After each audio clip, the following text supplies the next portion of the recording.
16% विजा पडतात। विजाकडे करत असताना आपले पाळीव प्राणी जनावरे झाडाखाली बांधू नका, कारण की झाडावर खूप विजा पडतात।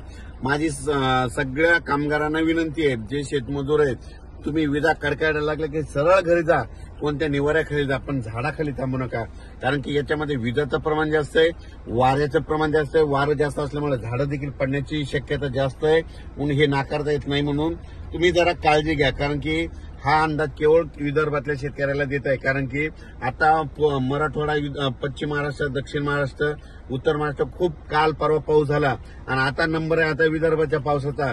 मग 14 जून पासून विदर्भात चांगल्या स्वरूपाचा पाऊस पडणार आहे।